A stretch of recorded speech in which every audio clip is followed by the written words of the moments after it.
कि निषाद समाज, Nishad party, VIP party, doctor Sanjay Nishad ji, Mukesh Sahani ji या जितने भी निषाद नेता हैं वो सब मेरे लिए प्रिय हैं। सब लोग मेरे लिए बहुत आदर्श और शासन सत्ता में स्वयं को ले जाने के लिए इन लोगों ने समाज का सौदा किया है। इसी बात लोगों ने ये जताया कि आप जो है निषाद पार्टी को टारगेट कर रहे हैं। कुछ लोगों ने कहा डॉक्टर संजय निषाद जी को कर रहे हैं, कुछ लोगों ने कहा निषाद समाज को, जबकि आप लोगों को स्पष्ट रूप से बताना चाहता हूं और समझाना चाहता हूं कि आप लोगों के समझने का फेर हो रहा है या हमारे समझाने में शायद कोई कमी रह गई होगी। डॉक्टर संजय निषाद जी को मैं कई बार सराहता हूं, आप लोग देखे होंगे उनके कार्यशैली को, जो उन्होंने आंदोलन, जो उन्होंने यात्राएं की, जो उन्होंने सफर किया, जो उन्होंने एकजुटता लाई, जो समाज को जगाया, उसको थोड़ी मैं नकारता हूं। मैं तो आप लोगों को यह बताने की कोशिश कर रहा हूं कि वह जागृति पैदा करना, जगाना और वो समझाना और उनको लेकर आगे चलना, एकजुट करना, यह बड़ा शानदार उनका कार्यक्रम रहा। लेकिन उसके बाद क्या हुआ उस विषय पे ना मैं कहता हूं। आप लोग उस चीज को समझिए। मैं आप लोगों से प्रेम करता हूं, मैं आप लोगों का भला चाहता हूं, मैं आप लोगों के परिवार का हूं, मैं बिल्कुल आपका हूं और पूरी तरह से मैं सबका हित चाहता हूं। शायद इसलिए बात कर रहा हूं। मैं आप लोगों को स्पष्ट बताना चाहता हूं मेरे भाई कि निषाद समाज, Nishad party, VIP party, doctor Sanjay Nishad ji, Mukesh Sahani ji या जितने भी निषाद नेता हैं वो सब मेरे लिए प्रिय हैं। सब लोग मेरे लिए बहुत आदर्श और श्रेष्ठ हैं। मैं तो ये बताना चाह रहा हूं कि जो भी निषाद समाज का या अन्य पिछड़ा जो समाज है, कोई भी समाज हो, चाहे वो राजभर हो, यादव जी कोई हो, कोई भी इस तरह के पिछड़े और दलित नेता है, रामदास अठौले हैं, चंद्रशेखर आजाद, रावण है, इस तरह का कोई भी नेता नाम ले लीजिए, यह लोग जब सामंतवादी सोच और विचारधारा से ओतप्रोत पार्टी भारतीय जनता पार्टी के अलायंस में, एनडीए में सम्मिलित होने के लिए मुंह बाए लालायित हुए, इतना बड़ा बकंदर खोले, जब दौड़ते हैं सब दौड़ में, तो उस समय इनकी मानसिकता का विरोध करने की बात कर रहा हूं। इनकी जो सोच है, जगाने के बाद आपको यह मंडी लेकर पहुंच गए या आपको बलि वेदी पर लेकर पहुंच गए, यह मैं कहना चाहता हूं। यही किया है हमारे समाज के कुछ नेताओं ने। अगर मैं कहूं कि सभी ने किया है तो हां, सभी ने किया है। यही किया है अपने स्वार्थों में, अपने आप को मंत्री बनाने के लिए, अपने आप को धनाढ्य बनाने के लिए इन लोगों ने शासन सत्ता में स्वयं को ले जाने के लिए इन लोगों ने समाज का सौदा किया है।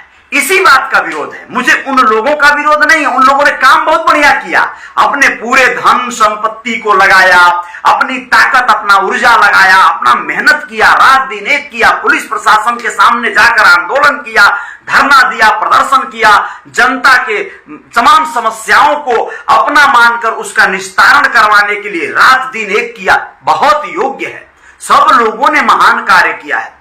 मैं सबका आभार प्रकट करता हूं। लेकिन वही बात हो गई कि अपने आप को समृद्ध या अपने हित के लिए, अब कहने के लिए आप समाज हित कह दीजिए। चलिए मैं आप लोगों को और भी थोड़ा सा बारीक पहलू पर समझाता हूं। मान लीजिए कि कोई सेना हो, एक सेना है और वो सेना किसी कबीले की, किसी राजा की या किसी आज के तारीख में देश की सेना है।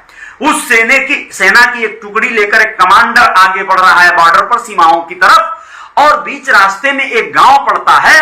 उस गांव में महामारी फैली हुई है या किसी तरह की आपदा आ गई है, बाढ़ आ गई है।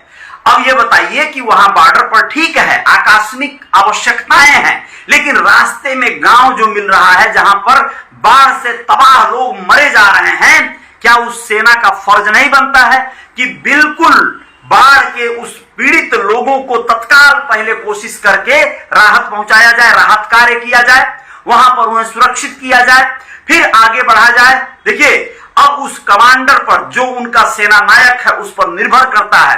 हो सकता है कि उसे ऑर्डर मिला है ऊपर से, तो वो अपने मंजिल के तरफ बढ़ेगा और वहां पर जरूरी है कि ठीक है वो अपना ड्यूटी निभाएगा।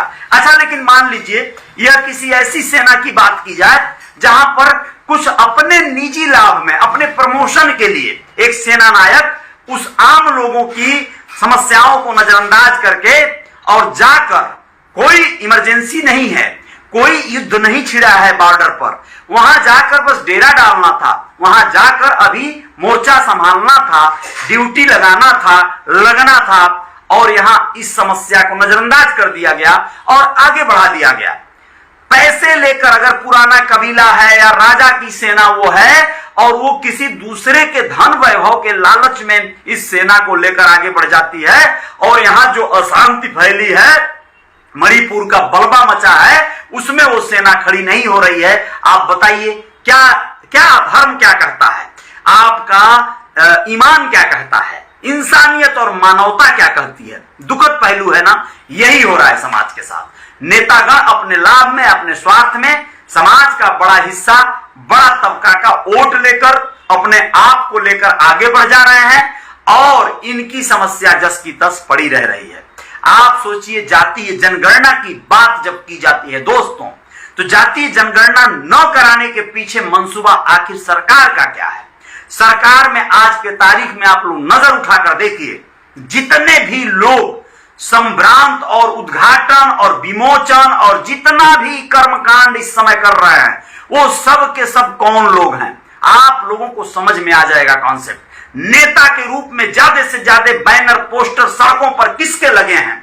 आप लोग ध्यान से देखेंगे, समझ में आ जाएगा कॉन्सेप्ट। इन चुटपुटिये भैया चुटभैया नेताओं का, जो लोग इस तरह के अपने टाइटल सरनेम जिनके साथ लगा हुआ है, जो पिछड़ी में आते हैं, जो SC ST में आते हैं, वह लोग या तो दूसरे दलों के बीच में जाकर झूठों अपना जो है समय जाया कर रहे हैं, या झूठों अपने आप को ऊंचा पीढ़ा पर बैठा हुआ पहुना बता रहे हैं, जबकि वो पहुना होना कुछ नहीं है। वो समझ लीजिए बाराती हैं, बस बारात करने गए हैं सब। खाने को मिला तो मिला, नहीं तो चुपचाप मुंह बांध के बैठे रहो। बदनामी भी नहीं कर सकते हो तुम मुंह भी नहीं खोल सकते हो कि भैया खाने को नहीं मिला। जी, इस तरह के आलम हैं इन नेताओं के, जो लोग सरकार में जो सहयोग में है, सरकार के पक्ष में जो लोग अपना नाम दर्ज करा के उनकी पार्टी में बैठे हैं, जो लोग मुख्यमंत्री और प्रधानमंत्री के सीट के पीछे बैठ के थपड़ी पीट रहे हैं, टेबल बजा रहे हैं। अब आप लोगों को बता रहा हूं, जातीय जनगणना की बात जब की जाती है, एक उदाहरण देना चाहूंगा। सिंपल सा उदाहरण है, एक बारात का उदाहरण लीजिए। एक बारात कहीं पर जाती है दोस्तों, तो उस बारात का भी एस्टीमेट निकालने के लिए पता किया जाता है कि भोजन लगभग कितने लोगों का बनेगा, घराती पक्ष के लोग कितने होंगे, लड़की के पिता के जो है कितने लोग रिश्तेदार और दोस्त साथी मित्रगण आने वाले हैं इनविटेशन में, और कितने बाराती आएंगे। एस्टीमेट के अनुसार कुछ 100, 200, 400 लोगों का अधिक एक्स्ट्रा खाना बढ़ाकर बनाने का हलवाई को ऑर्डर दिया जाता है। अब आप बताइए कि जब जनगणना ही नहीं होगी, जातीय जनगणना नहीं होगी, तो पता कैसे चलेगा कि हमें किसको क्या लाभ देना है? आप जब कहते हैं कि हम पिछड़ों को ये लाभ देंगे, हम वंचितों को, शोषितों को, SC ST वालों को ये लाभ देंगे, आप देंगे कैसे जब पता ही नहीं चलेगा कि कितने चमार, कोयरी, लोहार, धोबी, बढ़ई, विश्वकर्मा जो भी हैं, मल्ला, केवट, नुनिया, कितने हैं ये लोग, यादव, तो ये पता नहीं जब कर पाएंगे आप कोयरी कितने हैं, तो फिर कैसे आप जो है इनको लाभ दे पाएंगे? पिछड़ी में कौन आएगा, SC में कौन आएगा, ST में कौन आएगा, यह पता करेंगे नहीं तो कैसे होगा? जैसे मान लीजिए बारात में आप कहेंगे कि सामूहिक रूप से पता किया जाता है, तो सामूहिक जनगणना तो होती ही है, सामूहिक जनगणना से नहीं होगा। आप लोग याद कीजिए, बारात में भी पता किया जाता है कि भाई मांसाहारी कितने लोग हैं, और यह पता किया जाता है कि शाकाहारी भी कुछ लोग आएंगे, तो शाकाहारी के लिए कुछ अलग जो है व्यवस्था बनती है। जो भी बने, दही चूरा बने, चिन्नी, दही चूरा चिन्नी खाए हुए बहुत दिन हो गया होगा आप लोगों को, हो सकता है कुछ कोई मरा ओरा होगा तो मिल भी गया होगा जल्दी हाल फिलहाल में। यहाँ तो जान ही रहे, यहाँ तो ये सिस्टम चलता ही नहीं है, तो ठीक है, कोई बात नहीं है। मैं आप लोगों को बताना चाहता हूं दोस्तों कि यह बात समझिए, आपको शाकाहारी मांसाहारी का फर्क जो है पता चलेगा गणना, यानी कि एक आंकड़ा जब मिलेगा कि भाई हमारे यहाँ 10-20 लोग शाकाहारी भी आएंगे, बाकी जो है 200, 400, 500 मांसाहारी आएंगे, तो उसी के अनुसार भोजन आदि की व्यवस्था बनती है। आप लोग इस बात को समझिए, जातीय जनगणना जब तक नहीं कराएगी सरकार, सही मायने में पिछड़ों का या SC ST किसी का भी लाभ नहीं होगा। या घाल मिल करके ये फजीहत करने वाले लोग हैं, ये सरकार जो है नहीं चाहती है कि पता चले कि आप कितने के हकदार हैं। यह जो है जिसकी जितनी संख्या भारी उसकी उतनी हिस्सेदारी, यह जो है मंडल आयोग, मंडल कमीशन का ये तमाम स्लोगन था, तमाम वक्तव्य थे, इन सब चीजों पर पर्दा डाल दिया गया है। तमाम ढोंड कमंडल ढंड ढमारा लेकर चल रही है सरकार, लेकिन जो सही सटीक चीजें हैं उन पर कोई उसका नजर और ध्यान नहीं है। ये उद्घाटन हुआ, वो उद्घाटन हुआ, रोज मुख्यमंत्री योगी आदित्यनाथ जी का दरबार सज रहा है। जब जब गोरखपुर आते हैं तो टाइम पास के लिए या पता नहीं उनको कौन सा आनंद आता है, जनता का सैलाब जुटता है मंदिर पर न्याय पाने के लिए, तमाम उम्मीद लेकर, और उस जनता के सैलाब से वो मिलते हैं। जिस तरह से वो मिलते हैं आप लोग जाकर कभी श्रीगंगा न्यूज पर भी देखिएगा, उस पर वाजिब और एकदम रियल टाइम वीडियो होती है। वहां पर आप लोगों को श्रीगंगा न्यूज पर मिलेगा, पेज है और यूट्यूब चैनल भी है, आप लोगों को यह मिलेगा देखने को कि जनता दरबार में सुनवाई किस तरह होती है। मैं जानता हूं 200-400 लोगों की सुनवाई ऐसे बैठ के एक एक लोगों के साथ नहीं हो सकती है, लेकिन वहां पर जिस तरह से हाथ जोड़े एकदम सावधान विश्राम मुद्रा में, जिस तरह से वहां पे कृष्ण कुमार बिश्नोई या फिर कृष्णा करुणेश या फिर गौरव ग्रोवर साहब, ये सब ऑफिसर खड़े रहते हैं, मतलब एकदम एक राजा के जैसे मंत्री अगल बगल चलते हैं। उन लोगों को एप्लीकेशन फटाफट थमाया जाता है। बीच बीच में महिला जो बैठी हैं, जो पुरुष बैठे हैं अपनी फरियाद लेकर, उन लोगों का बात एक लाइन में सुना जाता है। हाँ ठीक है, सुन लिए, चुप रहिए, हाँ ठीक है, हाँ जान गया आपकी समस्या, जान गया, हाँ आपका क्या है बताइए। जैसे डॉक्टर मरीजों से पूछता है उनका हाल और मरीज की पूरी बात सुनता है, समस्या सुनता है। मैं जानता हूं कि बाबा जी वैसे समस्या नहीं सुन पाएंगे, सुन भी लिए तो निदान नहीं कर पाएंगे। एप्लीकेशन लीगल प्रोसेस है, एप्लीकेशन में लिखा हुआ है कि इस महिला का, इस पुरुष का ये समस्या है, ये दिक्कत है, लेकिन क्या आपको लगता है कि उन एप्लीकेशनों पर, उन समस्याओं पर निदान होता है क्या? अब तक मेरा जो एक्सपीरियंस है, मैं कई मुख्यमंत्री दरबार से लौटे याचकों का हालत देखा हूं, वो लोग यही कहते हैं वहां पर गया था, 4-4 बार गया था, सुनवाई ही नहीं हुआ, कोई काम नहीं हुआ। इस तरह से क्यों होता है, क्यों नहीं सुनवाई होता है? वहां पे दरबार में हाजिरी लगती है, वीडियो बनता है, प्रमोशन हो गया, लेकिन उसके बाद का वीडियो बनता अगर कि यहाँ पे देखिए मुख्यमंत्री दरबार में लोग आए थे, इनका इतने मामलों का निस्तारण हो गया, उसका भी वीडियो अधिकारियों को बनवाकर जारी करना चाहिए।